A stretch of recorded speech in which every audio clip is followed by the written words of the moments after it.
My favorite passages in Scripture is the one where the man is blind and Jesus heals him by putting mud on his face and telling him to go wash. In John chapter 9, this is what it says in that story. It says, as he went along, he saw a man blind from birth. His disciples asked him, Rabbi, who sinned, this man or his parents, that he was born blind? Neither this man nor his parents sinned, said Jesus, but this happened so that the works of God might be displayed in him. As long as it is day, we must do the works of him who sent me. Night is coming when no one can work. And while I'm in the world, I am the light of the world. After saying this, he spit on the ground and he made some mud with the saliva and he put it on the man's eyes. Go, he told them, and wash in the pool of Siloam. So the man went and washed and he came home seeing. What, when I think about this, the scripture, I don't know what sticks out to you.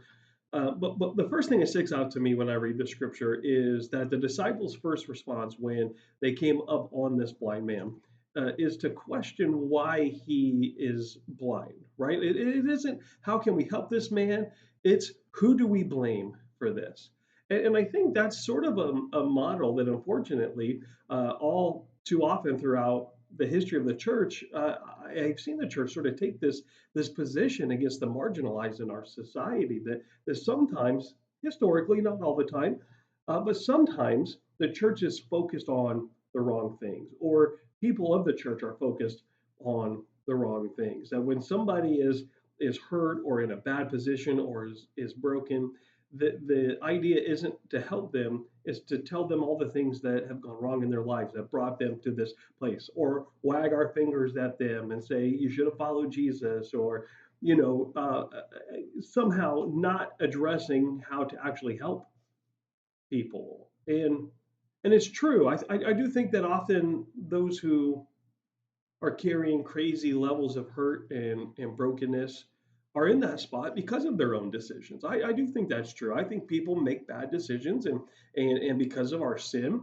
it brings us the consequences of that are suffering and challenges in our life that doesn't have to be there if we hadn't been committing sin. But it's also true that people that are in these places of brokenness and suffering, they might be in that spot as a result of other people's decision making and other people's sin, right? Which goes to the heart of the question the disciples asked: who sinned, this man or his parents? But I also think this is true. I also think it's true that sometimes people are in this place of brokenness and suffering and hurt, not as a result of any one person's fault, but just the fact that part of the human condition is suffering. We all deal with it. None of us are exempt from it. We all go through different challenges and times of suffering in our lives. And so when I think about this poor man who's listening to this conversation, this blind man that is listening to this conversation happening, right? The disciples are talking about him. Jesus is responding to the disciples. It's one of those situations like no one is talking to the blind man, including Jesus, right? It's like being in a part of a conversation where people are talking about you, but no one is talking to you. In fact, the first interaction that anybody has with the blind man in this story is Jesus, and that interaction isn't him speaking to him. The interaction is Jesus actually spitting down into the mud or spitting down into the dirt, or as I picture it in my head, maybe even like sand, I don't know, and creating this mud. Now, I don't know how much saliva it would take to create mud out of the dirt that was at Jesus' feet, but nonetheless, Jesus conjured up enough saliva to make that mud. He spit in the mud until he could make this crusty sort of goo of mud, and he put it on the man's face. And then he tells the man, go and wash in the pool of Siloam. Right? This man that's standing there is blind, who didn't ask for any of this, by the way, was just standing there. The disciples are trying to cast blame. They're trying to figure out who's at fault. Where's the shame in this? And Jesus is correcting the disciples. And then instead of helping the blind man, Jesus slaps some mud on his face. And then he tells this blind man to go find this pool get into the pool and wash his face off. Now, when I think about this, there's a little bit of it's a little bit ridiculous. It's a little bit ridiculous if Jesus had asked this of the blind man who, first of all, maybe doesn't know where the pool is. I don't know how far away they are from the pool, but that also can't seem, it doesn't seem very safe to me for a blind man to help himself into the pool to begin with. And so I think about what must this blind man been thinking? What was he processing this whole scene as it played out? And I wonder what his emotions were when Jesus, who maybe he'd heard of by this point, I don't know, then instead of healing his blindness, he put mud on his face and told him to go away. He surely could have taken that as an insult. He surely could have taken that as, are you kidding me? Right? You put mud on my face, you didn't help me, and now you're laughing at me to see if I can go find this pool. I was thinking about this in conjunction with a friend of mine who was baptized recently. This friend of mine, he's an older gentleman, and as I've gotten to know him over the last few months, he shared with me his journey with the church and how it hasn't been a good journey. That his journey with the church has been a little bit hard because his experience with the church has kind of been what this blind man's experience was, where it was all about, telling me what I'm doing wrong and telling me how I should live my life, and maybe even feeling laughed at and unsupported and not cared for. And so my friend's view of the church wasn't that the church was very helpful to him at all. It wasn't a community that he found to be welcoming and that he could be a part of. He found that the church was only interested in telling him about all of his problems and what they think he should do about them, and what he did to get to the place that he was, almost like throwing mud in his face. But my friend had the same choice that this blind man had, right? That the choice is like, even with mud on my face, am I going to continue the path I am on, or I'm going to go and trust and do what Jesus said?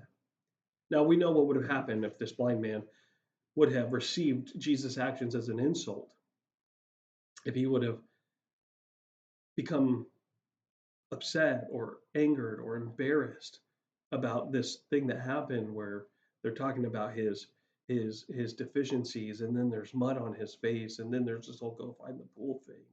If he had just let that sink in and not responded to Christ in a faithful way, we know what would have happened. Well, nothing. He would have continued on living in his suffering. He would have continued on living in with his challenges. But in that moment, he had that decision to make, and in that moment, he made the decision to trust Jesus.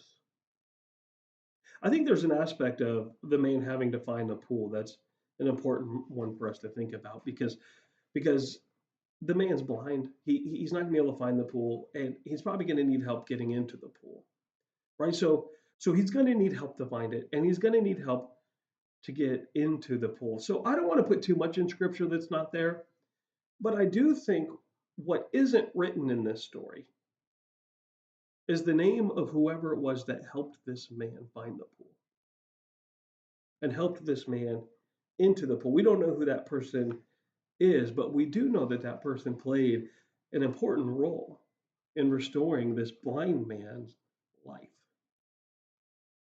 And so when my friend got baptized, after a lifetime of experiencing this sort of rocky relationship with the church, and feeling like he had mud on his face, finally following the call of Jesus in his life to go, when my friend got baptized, we knew, because of his age, he was going to need help into the pool. He was going to need help out of the baptismal as well. And so as we were getting him prepped to be baptized, Pastor John came over, and I had this beautiful picture in my head of John helping this man in and out of the water. Not just in that moment, but I thought about all the moments of all the people who helped my friend along the way, all the people who represented the church in a different way, that weren't there to point things out, but to help.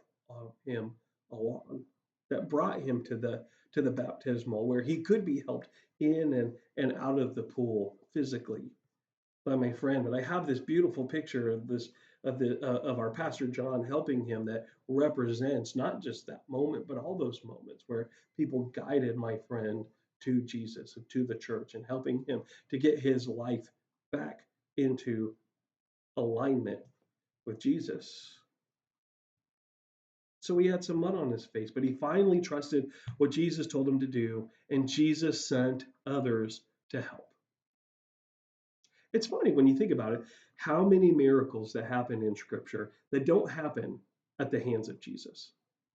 Right? There's so many. There's several miracles that happen at the hands of others. Sort of like the feeding of the 5,000. The 5,000 people were fed, and now it was Jesus' power that created the miracle, but it was the disciples' hands that delivered the food to the 5,000. And the same thing with this man, the blind man was healed because at the hand of others, somebody held out a hand and said, "Come on, I'll help you to the pool. Come on, I'll help you into the pool." The miracle happened.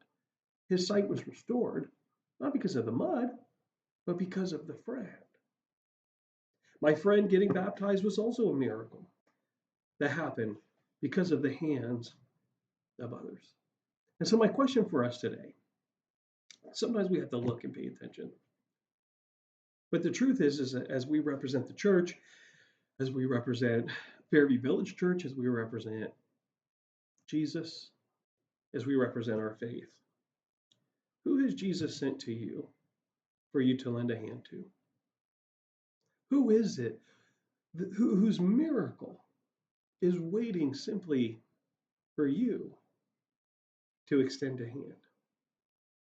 I think if we keep our eyes open, I think Christ sends people into our lives all the time for that. And I think Christ sends us into other people's lives to help them to that place where they can find restoration and peace and love and grace in their lives.